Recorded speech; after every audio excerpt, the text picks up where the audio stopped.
ระดับความลึกเป็นขุมเลยพูดแหละจนหอดสั้นทึ่งหมดแหละบนโอ้ยเจ็บหัวเจ็บท้องอีกเอาจักมือเลยเป็นใครนี่จะตะนางแล้วนี่เนาะทางด้านหน้านี่สบายดีเป็นจังใดบ่ได้เห็นดนอันนี้ก็บ่ได้เป็นไข้บ่บ่400บ่400 เมตร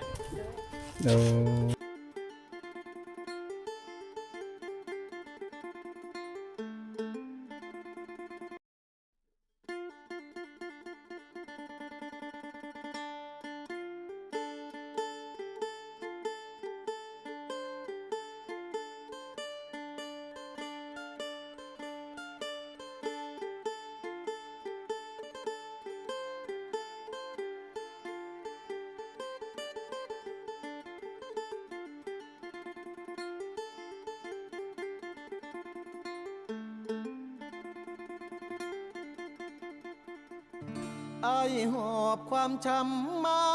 เซละนองหลายปีหม่นหมองจากสาวไทยเศร้าใจรำพันถ้านับเป็นเหตุเฮ็ดให้เฮาต้องพลาดจากกัน ด้วยพ่อแม่เจ้านั้นบอกบ่เอาลูกเคยคนจนมาพ่อผู้สาวชนเผ่าตะโอยเจ้าเอิ้นจะโดยง่อยเด้อชื่นใจเหลือล้นเธอชื่อธิดาสาวชนเผ่าตะโอยหน้ามนพอยิ้มจิ้มใจอ้ายล้นเหมือนนิมนต์มาจนละเมอสาวเซละนองบ่าวไทยสองใจพันความเจ็บกลายเป็นความสุขหากันแต่วันแรกเจอสาวเผ่าตะโอยชื่อธิดาอ้ายหาเจ้าเด้อขอบใจหลายเด้อคนดีที่หาพักอายขอฝากชีวิตไว้สวัสดีท่านผู้ชมยินดีต้อนรับเข้าสู่ช่องวิถีลาวเส้นทางการเดินทางของประตูมื้อนี้เนาะว่าจะเดินทางไปหา3ใบเทาแห่งเมืองตะโอยก็เลยผ่านเส้นทางภูตะยงขึ้นกับเมืองนองแขวงสวรรณเขตซึ่งว่าใน3-4 มื้อที่ผ่านมาเจอพายุเข้านักพี่น้องเนาะพายุถล่มเลยถล่มถือว่าทั่วประเทศเลยเฮ็ดให้เส้นทางการสัญจรไปมานี่ค่อนข้างจะลำบากเนาะเลยจะให้ฝากเตือนท่านผู้ชมทางภายในและต่างประเทศที่เดินทางมาทางภูตะยงเนาะลงมานี่เนาะค่อยไปค่อยมาเด้อพี่น้องเด้อเนาะเพราะว่ารถนี่เห็นบ่ทางมันแห้งมันเตกล้าวเลยนี่เนาะนี่ตามสันภูลงไปนี่เป็นเหวเด้ลงไปนี่เป็นสายน้ำเซละนองพี่น้องเส้นทางก็ดินมันจะเจือนเนาะเจือนลงมาเลยเป็นห้อยแตกแห้งห้อยล้าวของน้ำหรือว่าสันเขาที่บ่มีต้นไม้แล้วเฮ็ดให้ดินมันถล่มเจือนลงนี่พี่น้องลงมาเลยนี่ดีแต่ว่าฝนเศร้าตก ฝนเศร้าตกแล้วก็เฮ็ดให้เส้นทางเป็นจังซี่นี่มันจะเจือนแล้วพี่น้องเจือนแห้งไปหมดเลยนี่ทางสิไปบ้านสามสาวเด้นี่รถบรรทุกเนาะมันบรรทุกหนักแน่บวกกับพื้นที่เป็นพื้นที่ภูเขาแล้วเกิดน้ำป่าไหลหลากลงมานี่พี่น้องนี่ความลึกของระดับหน้าทางเนาะคันฝนบ่หยุดบ่เศร้าเลยนี่มันเจือนลงแล้วก็เส้นทางตัดขาดเลยไปบ่ได้รถจักรก็จักสิไปได้หรือบ่นี่พี่น้องอันนี้ห้อยแตกแหงห้อยล้าวบ่ทุกอย่างมาพาท่านผู้ชมมาเบิ่งนี่ความลึกความตื้นเนาะนี่เส้นทางล้าวไปฮอดเทิงไปเลยเอามาเบิ่งข้างนี่บัดนี้ นี่ข้างนี้ก็ปอตัวลงมาเลยพี่น้องเอ้ยเด้ความลึกของทางเนาะระดับความลึกเป็นขุมเลยพูดแหละจนหอดสั้นเทิงหมดแหละบนไม่มีดินเจือลงมาพี่น้องผู้ล้าวมาแต่พูดเลยได้ล้าวมาแต่เทิงพี่เลยลงมาเนาะล้าวลงมาจนหอดพูนเป็นห้อยแยกห้อยล้าวลงไปหอดลุ่มเลยเนาะเอาจะได้ก็ค่อยไปค่อยมาได้พี่น้องเด้อนี่แหละสิมาหา3สาวกับบ่แม่นของง่ายเนาะเส้นทางก็ลำบากในการเดินทางเฮาก็ได้ เอารถกระบะมากับบ่กล้าเอามาแล้วมันลอยล้าวขึ้นจังซี่ย่านคันหน้าฝนแฮงเต็กคันฝนตกนำบ่กล้าเลยพี่น้องย่านดินสไลด์มาแต่เทิงภูแน่แล้วก็ย่านขี้หินมันตกลงมาทับรถทับคนทับอีหยังแน่แล้วก็นี่ล่ะดินมันยุบตัวลงทางพี่สิลงใส่น้ำเสละนองพี่น้องอันนี้อัปเดตเส้นทางในการเดินทางมาให้ทางผู้ชมได้ติดตามรับชมถ้าใครจะเดินทางมาเมืองนองออกมาใส่ตะโอ้ยหรือว่ามาจากปากเซจะเข้ามาตะโอ้ยหรือว่าซัดมาหาเมืองนองก็ต้องค่อยไปค่อยมาเนาะเส้นทางการสัญจรก็แม่นว่าค่อนข้างจะลำบากเนาะห้ามขับรถไว้ในเส้นทางตัวนี้เนาะค่อยไปค่อยมาเด้อพี่น้องเด้อบรรทุกขอเดินทางไปบ้านสามสาวก่อน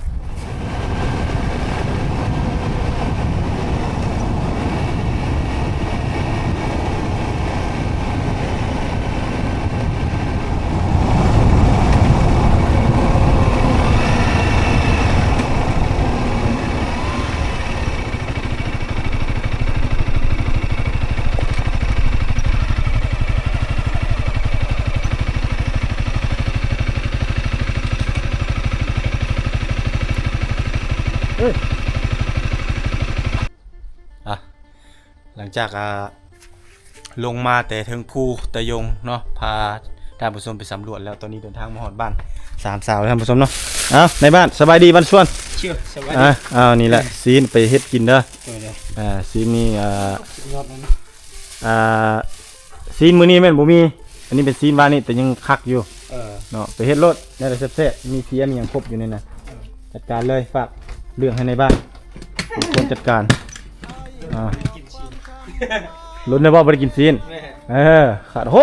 รถไผนี่คือได้รถใหม่งามแท้นี่ ฮะรถอโมกาดบ่โอ้ได้รถงามเนาะอโมกาดนี่เนาะเป็นจังไดนางเอกสบายดีเห็นได้เขาว่าบ่สบายบ่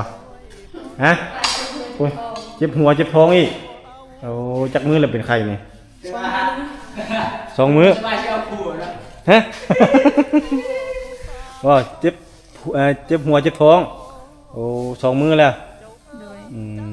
คล้ายๆในที่มื้อนี้หรือว่าอันนั้น39โอ้ต้องได้ไปหาหมอได้ซั่นได้กินยาแล้วบ่นอนพักผ่อนน่ะกินยาเนาะแล้วจังสัมภาษณ์แล้วจังมาสัมภาษณ์โอ้ยนางเอกเขาเป็นไข้พี่น้องเอ้ย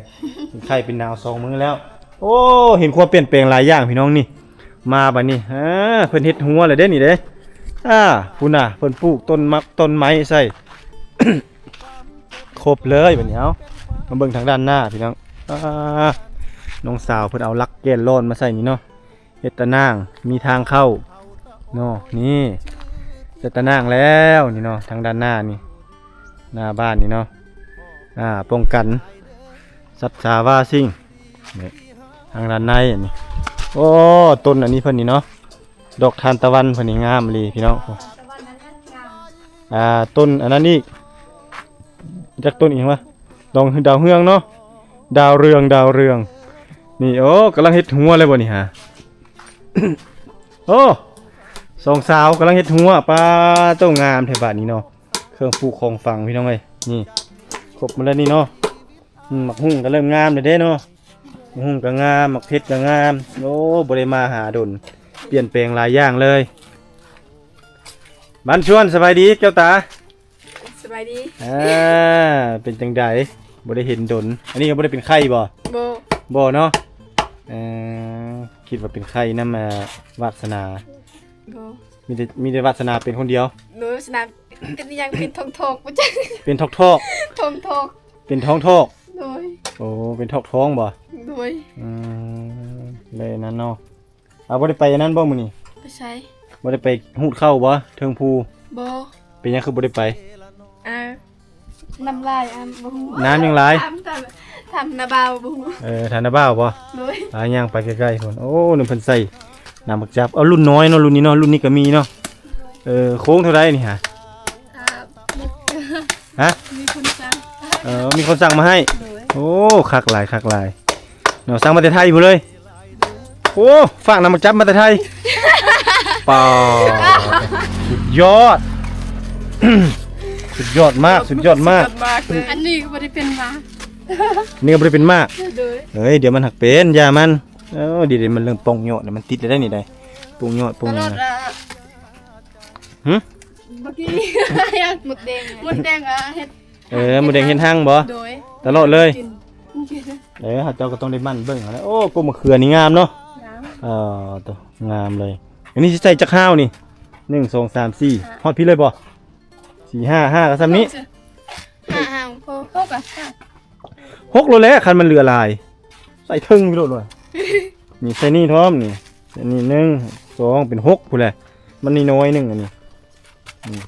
โอ้ รักบ่งาม รักบ่งามเนาะ โดยถ้ารักงามนี้ คักเนาะ สุดยอดเลย หาเงินหาคำได้ ถ้า ก่อน เขาเฮ็ดมันนี่ให้งาม เนาะโอ้นี่พุ่นรักงูๆอยู่นี่เบิ่งนี่รักหัวเฮือนผู้สาวพี่น้องเอ้ยโ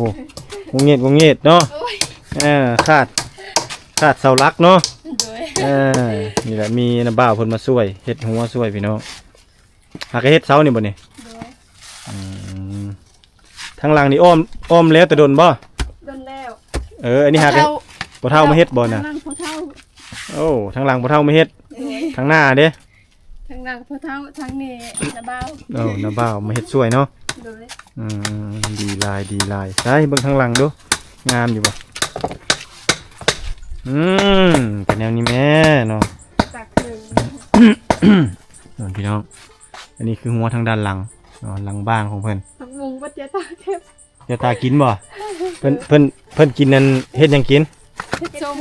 เฮ็ดส้ม บ่แม่น เฮ็ดอะไร เจตา เฮ็ดกายเฮ็ด คั่วโดย คั่วพักบ่ โดยคั่วคืออาเฮ็ดนั่นแหละ กายเฮ็ดนั่นแหละคือบ่มาปลูกอีกซะนะ คือตามนี้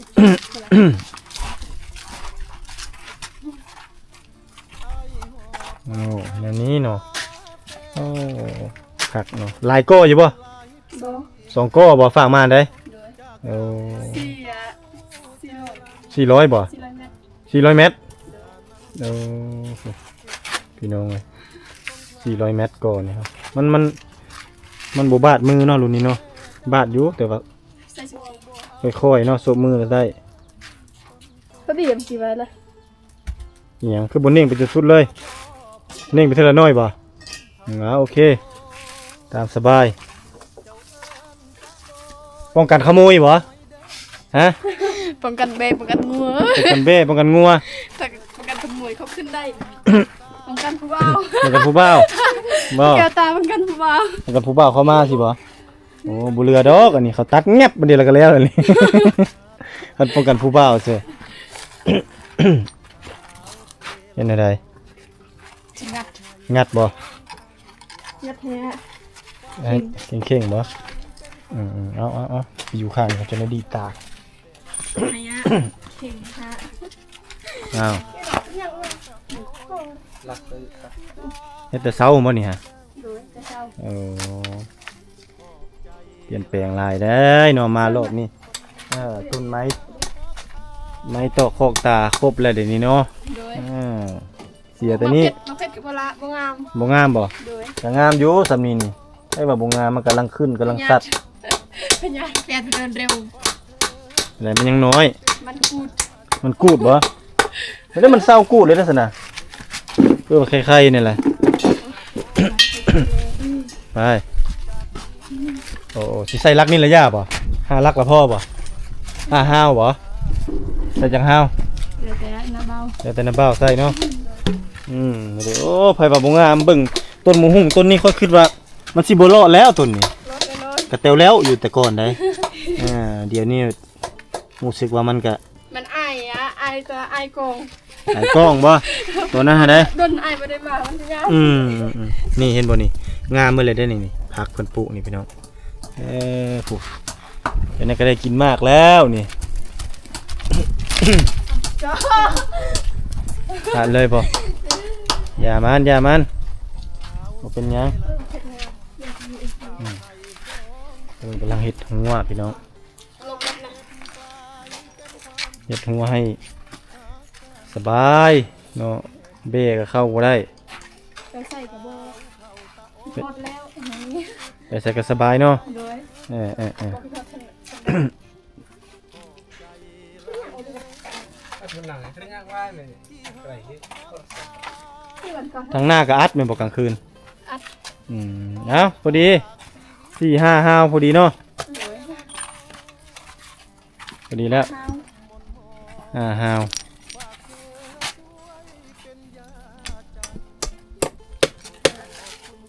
โอ้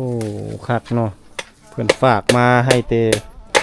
ไทยบ่ได้หนามักจักก็บ่ธรรมดาอยู่ลาวก็บ่ซื้อเท่านั้นมันบ่คักมันต้องฝากมันแต่ไทยแล้ว ของแท้ ของแท้ เลยมันจับของแท้มาที่ไทย ให้ผู้สาวอีกไปเอาหาบนำมักจับมาเตตะโอย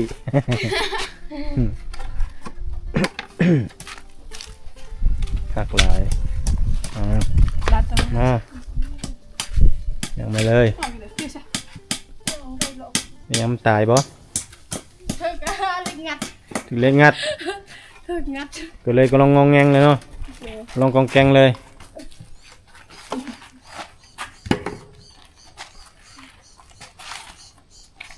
อ้าวดีๆได้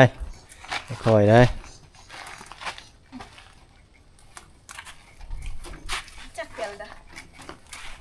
จับเห็น เก่งจะเก่งบ่เก่งเนาะพี่น้องผมจับน้ำมักจับกันยังได้ธิดา จับได้น้ำก็ยังจับได้เห็ดหัวตอน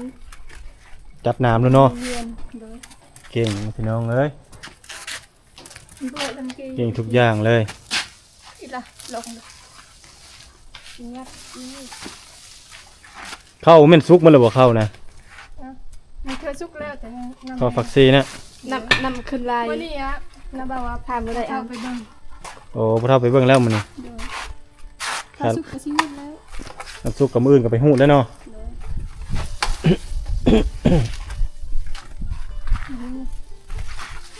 ในเกมโปกก็ยังอยู่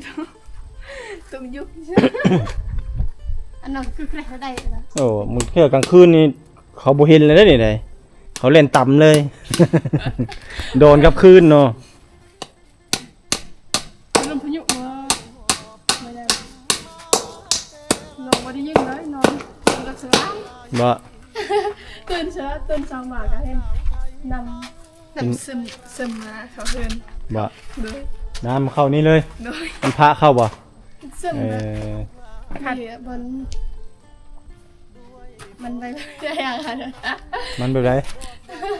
เวลาฝนพระเข้านี่ โดย แต่มันซึมมาเปียกข้างใน โดย โอ้มันพระเข้าในเจ็บน้ำฝานี่ โดย โอ้คิดว่าน้ำมันซึมถึงหลังคาบ่มีเนาะ โดย บ่ได้หัวสร้างอุ้มเฮ็ดให้มาตรฐานเนาะ โดย แต่ว่าคือว่าแล้วมันปฏิเสธบ่ได้เด้ฟ้าฝนลมเนาะจนนอนตื่นมาจังว่าเปียกเมิดสิบ่ โอ้เข้าเขาเจ้าเนาะสุกคักอลีพวกพี่น้องโอ้อยู่เทิงภูเลยเห็นเป็นโดนเหลืองนี่ก็คือ เขาหุดแล้ว เข้าของชาวบ้านกูทางนั้นแห้งสุกคักเลย เขาหุดแล้วสอบเขา หูแล้วเนาะโอ้พี่น้องให้ของชาวบ้านเพิ่นอยู่เทิงภูปูนและบ้านทางบ้านปะเนะบ้านที่สังพุ่นละนี่สาวๆเพิ่นพากันเฮ็ดเวียกเนาะมีน้าบ่าวมาช่วย โอ้คิดว่ารถพระเจ้าบ่แม่นเนาะคันนี้เนาะ ของการเอาเงินมาที่ใช้ รถพระโอกาสบ่ โดย เรา พากไปพักซี ไปปักเซ โดยแล้วมาไปเที่ยวพักซี โอ้ไปเที่ยวปักเซ โดย พาลูกพาเมียไปเที่ยวปักเซบ่ โดย โอ้โหขายแล้วรถฟอร์ดนั่นเออ ไปเที่ยวแล้วก็ฟังแบบจักวันนี้ ขายรถขายรถฟอร์ดซื้อรถจักรเนาะบัดนี้เนาะ โดย โอ้ ชิ้นจัดนะตามบักเรียน ขายรถฟอร์ดแล้วเพิ่นว่าขายให้บ้านใดน่ะ อันนี้ตุ้ย ประตูยพุ่นละทางเมืองบ่ให้ไผก็โอ้ไอ้ดำโอ้เท่าไรน่ะโอ้500 ล้านโอ้ 500แล้วเข้าใครเข้าเหลือประมาณ80ล้าน โอ้ลาวเท่าใดประมาณ80ล้านถ้าเราก็ขายจะเข้าไปเอา เขาสิมาเอารถมันบ่ เราเลยอยากขายซะ ขายเอาเงินดีกว่าเนาะแสดงว่าโทษเป็นหนี้เขาเนาะเอาเฮ็ดจังได๋จะหาเงินบ่ได้ก็จำเป็นแล้วเอาไปกู้ไปยืมเขา ถ้าว่าเมื่อยแล้วอยู่ภูอยู่ไห้อยู่ภูอยู่ดง เมื่อยแล้วเนาะ ด้วย อยากมาอยู่น้ำลูกน้ำเมียแล้วบัดนี้เนาะ ขายเครื่องอีกนี่ โอ้สิขายเครื่องบ่บัด โด นี้ ยเขาเฮ็ดแล้ว อยู่ไส บ่นี่แหละเขาสิขาย เขาเฮ็ดแล้วบนในเขา โอ้ทางในนี่บ่ โดย อยู่เฮือนเราเองนี่ เขาไปปักเสียมครับเขาไปซื้อเครื่องน่ะ โอ้ซื้อเครื่องมาขาย โดย โอ้ไปฮอดปักซี่พุ่นไปซื้อเครื่องนั่น โดย โอ้ อามุกัดเขาฮู้แล้วมัน โหว่าสิได้ขายเครื่องเนาะ โดย ทำเลดีเนาะ เขา อ้าว บ่เกี่ยวดอกถ้าเจ้ากับคันมีทุนก็ขายได้คือกันเนาะเขาเจ้าให้ถ้าเจ้าให้มีแต่ผู้สาวซ้ำยังได้ขาย เฮ็ดมัน 4-5 ปีพุ่น ฮะ บ่ได้ดอก เห็นมา4-5 ปี 4-5 ปีก็บ่ได้ดอก ได้สิได้โอ้บ่ยันเครื่องตกบ่เนาะ ขับไปบ่นั้นปิวว่องๆๆๆเนาะเครื่องตกมันแล้วแหละ โอ้อันนี้เอามาเรียนซะเลยเนาะนี่พี่น้องเพิ่นเอามาเรียนใส่โอ้คักเลยมีการเปลี่ยนแปลงซื้อตะนางมาใส่เนาะแล้วก็เฮ็ดทางนี้ก็ใส่ตานั่งนี่ก็ เล็กลวด ข้าไปอยู่นี่แหละ ฮะ ตานั่งนี่เข้าไปใครอยู่นี่แหละเอามาจุดนี้ก็ได้2-3 ปีก็ได้ เอาเลยบ่ เอาเลย อืม 2-3 ปีก็ได้เขามันเบอร์ ฮะ มีเทปะเบอร์ ป้าเบอร์ให้พร้อม โดย เอาเขียนเบอร์ใส่พร้อม โดย มาแต่ทางใดน่ะ เขาไว้ เดี๋ยวตะโอ้ย โดย โอ้มาขายจ่ายก้อนเท่าไหร่นี่ ใจก่อน600,000 ก้อนเท่าไหร่ซะ ก็600,000 ก็600,000จ่ายเลยเนาะ โดย ค่าตัวเลย อันนี้600,000ทางพุ่น500,000 โอ้ อันนี้เม็ด5ทางพุ่นเม็ด20 อันนี้มัน5ความยาวนี่เลยตัวละเม็ด20ข้างหลังน่ะก็เท่าไหร่ก็600,000 ก็600,000ทางนี้ อืม ทางนั้นนะ ยาวเท่าไหร่บัดนี้ยาวจักเม็ด 10เขาเล่าว่า15 เนี่ย 17บ่ โอ้แพงเนาะ แต่ว่บ่ฮอดเนาะ ขายแพงเนาะอยู่เมืองนองไอ้ซื้อใส่ส่วนน่ะมีแต่ก็หนึ่ง20เม็ด25เม็ด ที่วางกันเลย 25เม็ดตกอยู่ สิเนาะ 600,000 2ก้อก็ตกอยู่ประมาณ50เม็ด แสดงว่าจ้วยได้ดีกว่าได้นี่ บ่บอกให้อ้ายเฮ้ยคันอ้ายฝากอ้ายซื้อมาให้แต่เมืองนองก็ได้ดีเลยนี่นาก็นี่อันนี้บางแต่แล้วอยู่นี่ว่าเฮ็ดหนักเลยอ้าวเฮ็ดเวียกก็เป็น นั่นน่ะ ใส่บ่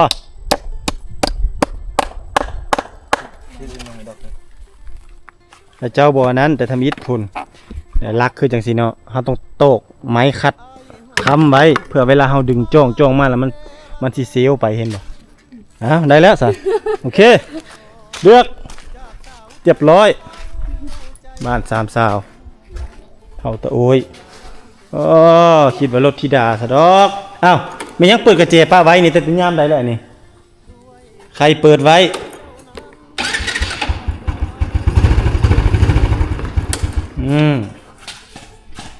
คิดว่าเป็นของรถของอันนั้นซะดอกรถธิดาซะดอกบ่แม่นซะเนาะ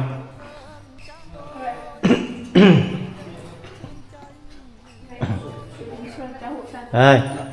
จะโหบ่ บ่เคยทานซื้อ บ่คิดว่าเจ้าจะกินดิบเจ้าจะกินดิบบ่ บ่ À. ไปทานซื้อ กินข้าวกันยังแต่ละมื้ออาหาร หน่อไม้ หน่อไม้ โดย โอ้บ่ได้ขุดจิโร่บ่ คูดแต่บ่ได้ นำบ่ได้ เห็นเขาได้ลายเลย มื้อนี้ซื้อซีนพี่น้องโลนึงโลปลายเพิ่นนี่ไง ดูไป แม่ โลปลายโลแสน คูด สา ว่าม คูดชมมือได้ชำนี้ โอ้คักดอกอันนี้คั่วได้นี่เนี่ยคั่วป่น ใช่ ทายมาบ่นี่ ดูชมมือคูดมื้อนี้กับเมื่อวานนี้ ไปขุดอยู่ไส อยู่สวนเขาบ่นั้นเขาเฮ็ดมันเร็ว โอ้ไกลบ่ทางใด ใช่ทางหน้า ทางหน้าบ่ โดยชวนแม่เติม จะนายพาไปขุดอีกเด้อ ไป เขาไป เด้อ ขุดเร็ว ขับไปขุดแล้วไอ้แถวนี้มันนี่เนาะ คือเขาได้ลายเลยไปขุดแม่แม็กก็ได้ของกินเกงอันนี้ บุญลันมาแต่ละดาว ไอ้น่ะมักกิโลถ้าเจ้านี่มักอันนี้บ่มักบ่นี่ มาคือกัน มักคือกันน้องนี่พี่น้องให้แม็กได้เป็นสร้างผักหอมเด้เฮาบ่มีซำบ่นี่ บุย บ่มีให้ไปหาใส่ปะเอียงอันนี้ มันซอยเขาไปเอา แมวกาดให้ แม่โอกาสให้ ซอย เบิ่งนี่ใกล้ ไปหาแปลวเอาก่อน อาจจะได้ให้ธิดามาซอยธิดาแล้วเรียกแล้วบ่ ให้ธิดามาซอยซีนเจ้าซอยเป็นบ่ เป็น ลองเบิ่งเอาลองเบิ่งเจ้าตาก็ลองเรียนเฮ็ด โอ้ไอ้ก็บ่ได้กินข้าวเลยตั้งใจมากินข้าวอยู่พี่ได้นี่เลย ใบนั่นก็เอามาเลยบ่ ใบเนี้ย ใบตัว เอามาโลกคันเข้าในบ้านนะเอามาพี่โลกสบายสามโนครัวนำเด้อ ฉันนี่ไหม ซ้ำนี่แหละนี่ดีเห็นมันเป็นเส้นดีงาม ฉัน อ้าวมาอยู่ข้างพี่จังเห็นครับอืม จะดูไปได้เฮ้ยไปจุด มันไผสิเมื่อ ชินถ้ากินข้าวก่อน กินซีนก่อนแหละกินข้าวก่อนแหละจังเมื่อกำลังเฮ็ดกินนี่น้อยกว่านั้นอีกเงินอยากได้ฉันนี่ป่ะ เป็นนั่นแหละ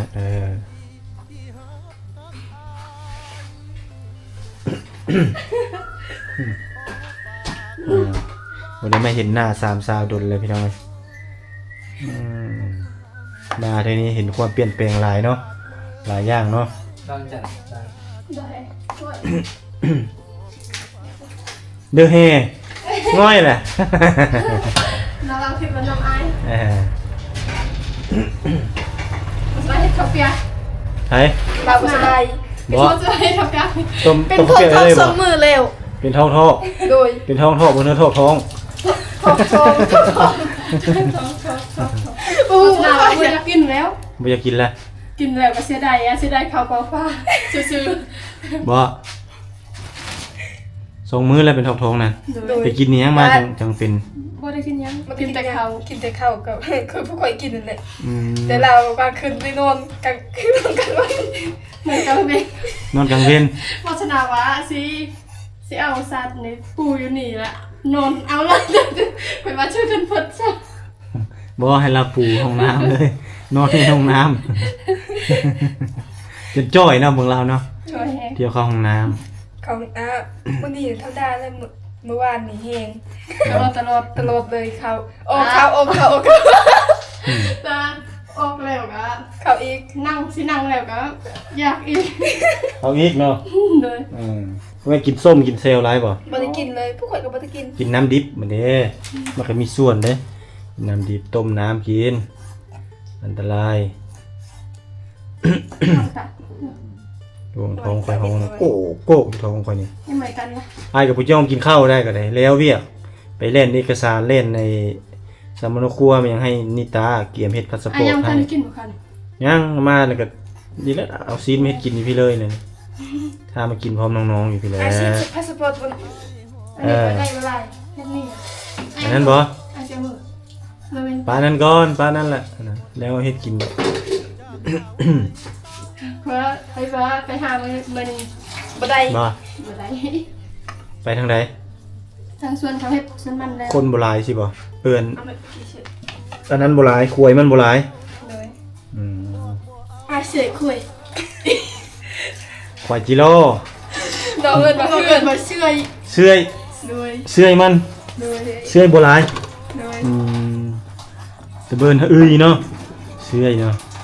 ไปทางสมุยนี่แห้งงงภาษาเขาเจ้าไอ้ต่างแล้ว แซ่บได้อีก หลายแนวนะจักเขาว่าแนวใดภาษานะ อะไรเป็นพี่เองได้พี่เองนั่นนับพี่เอง กินข้าวบ่แม่นได้จะโดยคือเอา ไหน ได้จักเขาว่าจังไดกินข้าวนี่ ไหนกรี๊ดมาไหม โอมบ่โอมโดยบ่ อ้าว นั้นนี่ได้ทางนั้นเลยโอมบ่หรือว่าเอิมนี่แหละเอิมโดยบ่โอมโดยนี่แหละมีหลายแนวนะที่ว่าแตกต่างจากภาษาตะโอยแต่คล้ายๆกันฟังก็เข้าใจอยู่ แต่ให้เว้าบ่เป็น คือซานองนะไอ้บอกเป็นแต่ฟังได้ ทางใดอยู่ค่อยเปออกแต่ว่าค่อยเว้าบ่เป็นฉะนั้นได้ความแตกต่าง ภาษาไอ้กัน ว่า โดยภาษาน้องฟังเข้าใจว่าแต่ว่าสิเว้าเนี่ยเว้า ว่าบ่เป็นอีก เว้าเป็น ปิ้งน้ำบ่ซีนหรือว่ามีแต่เฮ็ดก้อยบ่ ในใดก็ได้ อะไรก็ได้บ่ เฮ็ดคอย ยังก้อย คอยดิบเลยบ่ บ่ขอชิม กับสุกแล้ว เป็นทอกไอ้กูชนะดิก็ย่าน กินสุกเขาแล้วอ้ายบ่กินได้ดิบเลย เลือดแปลงให้ก็ยังบ่กินเลยเดี๋ยวนี้ ยัง เลือดแปลงเป็ด เนาะ ก็บ่กินแล้ว เป็นยัง ไปทางใด 3-4 มื้อนี่ฮะตั้งแต่ฝนตกนี่พากันไปไส มัน เฮ็ดมัน โ ฝนตกก็ไป ไป เอา มันมีลิง มันไม่ลิงแล้วเหรอบ่ เดี๋ยวนะ ได้หลายบ่ บ่ไรเบิดเชิญนั้นประมาณน่ะ5ล้านตอนนั้นน่ะได้ 3 ล้าน 30ปลาย 30ไปล้าน อันนี้ค่าเขาอันดุดนี่ก็เท่าไหร่น่ะ บ่มันบ่ใหญ่ มันบ่เป็นเนาะ โดยคือแม่เติมหันได้แบบปีไก่นี้ได้โรยไก่ อ่า ปีนี้อะได้อะ 30 30 โตนกันนี้เนาะ โดยทางบ่ใหญ่เบิ่งมันน่ะอำนุนี่แหละ จักสิได้เท่าไหร่อันนี้ก็เนาะ ได้แฮงโดยแถวอะแถวทางโนมนี่งาม แต่ข้างในบ่กี่หลาย โดยยังได้ มันวันนั้นติตัวนี้น้ำมันเด้ธิดาติดน้ำมันแหกน้ำมันมันออกเอาตัวผู้เอาตัวงามๆบ่บัด เอาไปบ่ปาน ปาดก่อน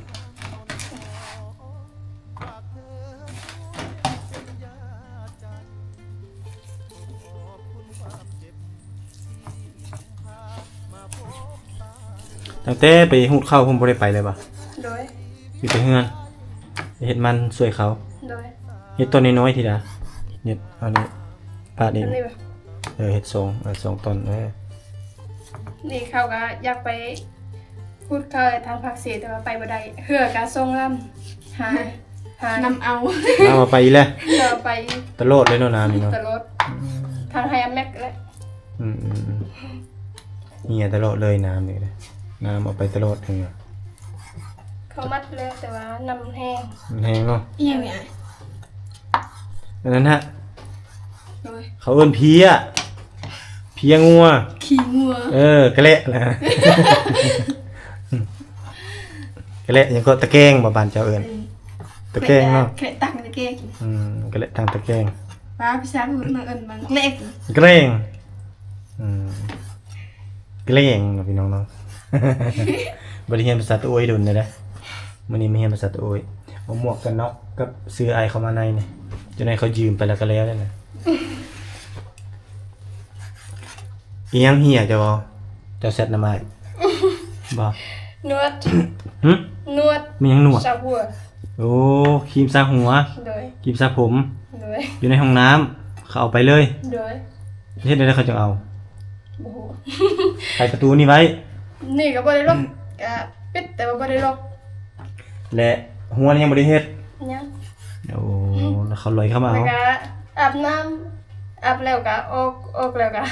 ใส่เสื้อคิดว่าสิไปเฮ็ดอาหารอีกแล้วเข้าห้องน้ำคือบ่เห็น เฮ็ดแต่สระผมก็เฮ็ดตอนนั้นแหละ เออ แต่เขาบ่เห็นแล้ว เสื้อ3ตัวหาย เสื้อ3ตัวกางเกงในบ่ได้ไปนำบ่ บ่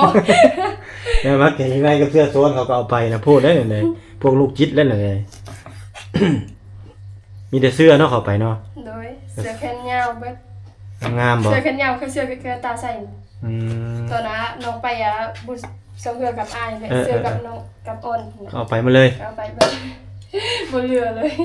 บ่เหลือเลยพี่น้องเว้ยมีขี้ลักเลยพี่น้องเว้ยอันตรายได้อยู่3คนเด้อใส่ แม่โอกาสแค่ว่าแบบนั้นเลยตอนนั้น ทำอิฐให้ได้ โดยทำอีกแบบนั้นเลยแต่ตอนนี้บ่มีแล้วดาว เขาก็โยกเนาะ โยกผมบ่โยกผู้ แต่ สาว มันราคาความข่อยอ่ะ เราลม เห็นตอนเช้ามีแต่หอยลม ห้อยล้ม เลย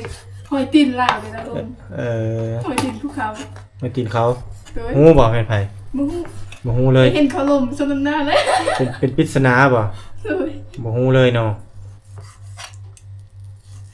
จังได๋ต้องระมัดระวังตัวใส่ล็อกใส่โกนใส่หยังคักแน่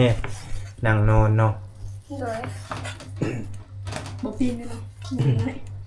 เฮ็ดบัดเลย เอามันเลยก็ได้บ่เป็นหยัง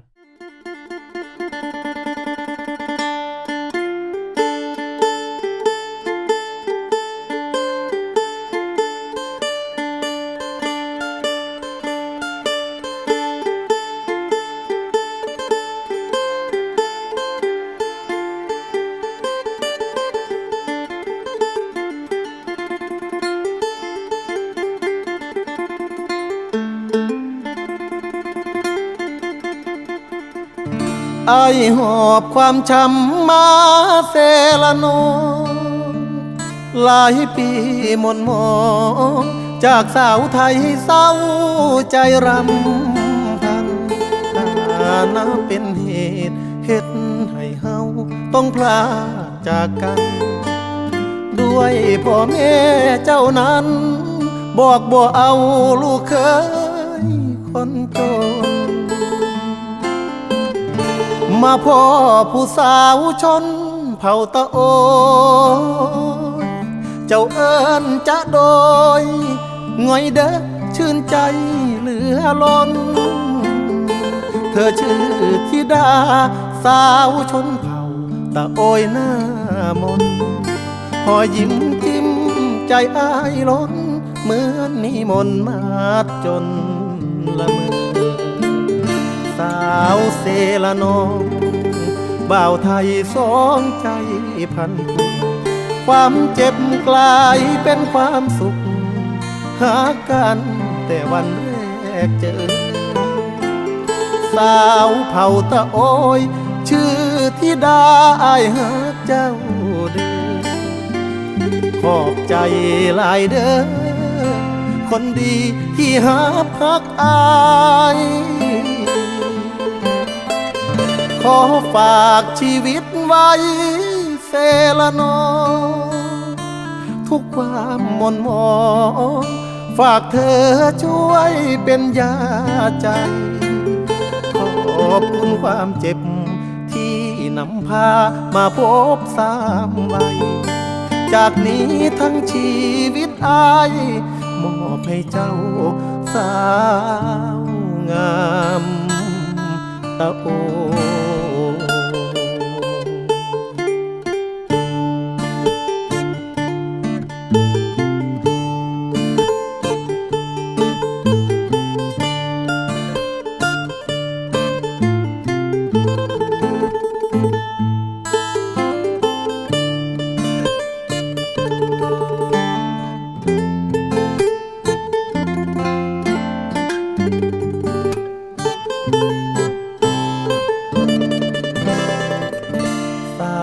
เซละนองบ่าวไทยสองใจพันผูกความเจ็บกลายเป็นความสุขหากันแต่วันแรกเจอสาวเผ่าตะโอยชื่อธิดาอ้ายหาเจ้าเด้อขอบใจหลายเด้อคนดีที่หาพักอายขอฝากชีวิตไว้เซละนอทุกความหม่นหมองฝากเธอช่วยเป็นยาใจขอบคุณความเจ็บที่นำพามาพบสามวัยจากนี้ทั้งชีวิตอายมอบให้เจ้าสาวงาม